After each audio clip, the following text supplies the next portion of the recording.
ಹಾಗೂ ದೇಶದ ಧ್ರುವಾಯಿಗಳಾಗಿರುವ ನನ್ನ ವಿದ್ಯಾರ್ಥಿಗಳಿಗೆ ಶುಭೋದಯವನ್ನು ತಿಳಿಸುತ್ತಾ,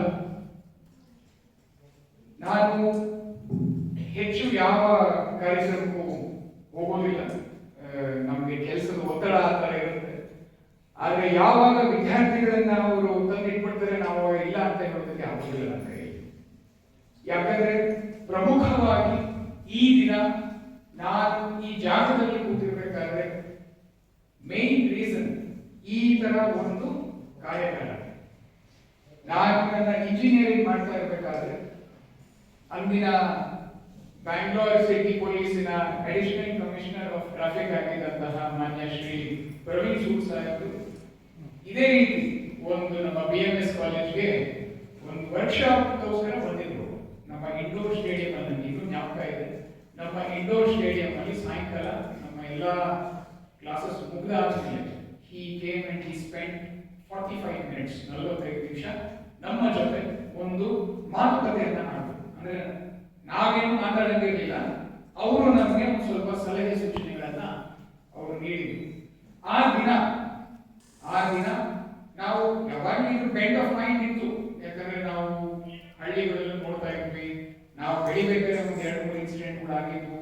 ಸೊ ಈ ಪಬ್ಲಿಕ್ ಲೈಫ್, ಪಬ್ಲಿಕ್ ಸರ್ವಿಸ್ಗೆ ಬರಬೇಕು ಅಂತ ಒಂದು ಎಲ್ಲೋ ಒಂದು ಸೀಟಿ ಬಿದ್ದಿತ್ತು. ಆದ್ರೆ ಅದು ಚಿಗುರಬೇಕು ಅಂದ್ರೆ ಏನಾದ್ರೂ ಒಂದು ನೀರು, ಸನ್ಲೈಟ್ ಬೀಳ್ಬೇಕು, ಇಲ್ಲ ಅಂದ್ರೆ ಏನ್ ಚಿಗುರುತ್ತೆ? ಯಾವುದೇ ಒಂದು ಬಳಕೆ ಹೊಡಿಬೇಕು ಅಂದ್ರೆ ವಿ ನೀಡ್ ಕಂಡ್ಯೂಸಿವ್ ಕಂಡೀಷನ್ಸ್, ಅವಾಗಷ್ಟೇ ಅದು ಬಳಕೆ ಹೊಡೆಯೋದು. ಅದನ್ನ ನನಗೆ ಆ ದಿನ ಆಯ್ತು.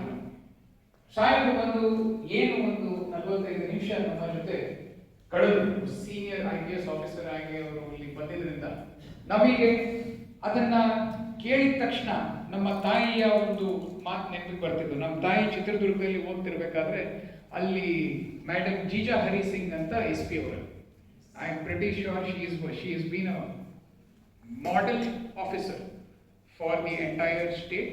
She has done fantastic work wherever she has gone. So ನಮ್ಮ ತಾಯಿಯವರು ಹೇಳೋರು, ಅವಾಗ SP ಮೇಡಮ್ ಅವರು ಬುಲೆಟ್ ಅಲ್ಲಿ ಬರ್ತಾ ಇದ್ರು.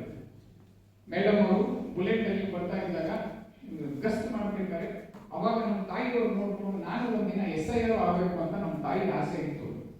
ಅದು ಕಾರಣಾಂತರಗಳಿಂದ ಶಿ ಕುಡ್ ನಾಟ್ ಪರ್ಸ್ಯೂ.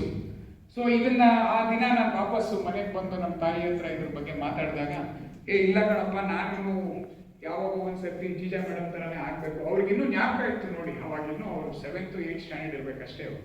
ಆದ್ರೂ ಆ ಏನು ಅಚ್ಚೆ ಅವ್ರ ತಲೆಯಲ್ಲಿ ಬಿದ್ದಿತ್ತು ಅದು ಇನ್ನೂ ಅವರಿಗೆ ಆಲ್ಮೋಸ್ಟ್ 50 ಆಗಿದ್ರು, ಅದನ್ನ ಇನ್ನೂ ಅವ್ರ ತಲೆಯಲ್ಲಿತ್ತು. ಅವ್ರು ಹೇಳಿದ್ರು, ಯಾಕೆ ಮಾಡಬಾರ್ದು, ಮಾಡಪ್ಪ ನೀನು ಅಂತ ಹೇಳಿ ಅವಾಗ ನಮಗೆ ಒಂದು ಖುಷಿ ಕೊಟ್ಟರು.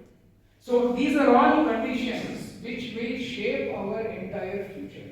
ನಾನು ಏನಕ್ಕೆ ವಿದ್ಯಾರ್ಥಿಗಳಿಗೆ ಇದನ್ನ ಟೈಮ್ ವೇಸ್ಟ್ ಅಂತ ಅನ್ಕೋಬೇಡಿ ಅಂತ ಏನಕ್ಕೆ ಹೇಳ್ತೀನಿ ಅಂದ್ರೆ, ಇಲ್ಲಿ ನೀವು ಸ್ಪೆಂಡ್ ಮಾಡೋ 2 ತಾಸಲ್ಲಿ ನೀವು 10 ವಿಚಾರಗಳನ್ನ ತಿಳ್ಕೊಂಡು, ಆ 10 ವಿಚಾರದಲ್ಲಿ ನೀವು 3 ವಿಚಾರಗಳನ್ನ ಮನದಟ್ಟು ಮಾಡಿಕೊಂಡು ಕಂಪ್ಲೀಟ್ ಆಗಿ ಪಾಲನೆಯನ್ನ ಮಾಡಿದ್ರೆ 100% ನಿಮ್ಮ ಜೀವನದಲ್ಲಿ ಒಂದು ಏಳಿಗೆಯನ್ನ ಕಾಣ್ತೀರ. It is a very simple fact. ಇಲ್ಲಿ ಯಾರೆಲ್ಲ ಮಾತಾಡ್ತೀವಿ, ಸುಮ್ಮನೆ ಇಲ್ಲಿ ಬಂದು ಮಾತಾಡೋದಿಲ್ಲ. ನಮಗೆ ಎಕ್ಸ್ಪೀರಿಯನ್ಸ್ ಇದೆ, ನಾಲೆಡ್ಜ್ ಇದೆ. ನಿಮಗೆ ಈ ವಿಡಿಯೋ ಇಷ್ಟ ಆಗಿದ್ರೆ ಲೈಕ್ ಮಾಡಿ, ಚಾನಲ್ನ ಸಬ್ಸ್ಕ್ರೈಬ್ ಮಾಡ್ಕೊಳ್ಳಿ, ನೋಟಿಫಿಕೇಷನ್ ಬೆಲ್ ಒತ್ತಿ, ಹಾಗೂ ಬಹಳ ಮುಖ್ಯವಾಗಿ ಇತರರೊಂದಿಗೆ ಹಂಚಿಕೊಳ್ಳಿ. ಎಲ್ಲರಿಗೂ ಶುಭವಾಗಲಿ. ನಮಸ್ಕಾರ.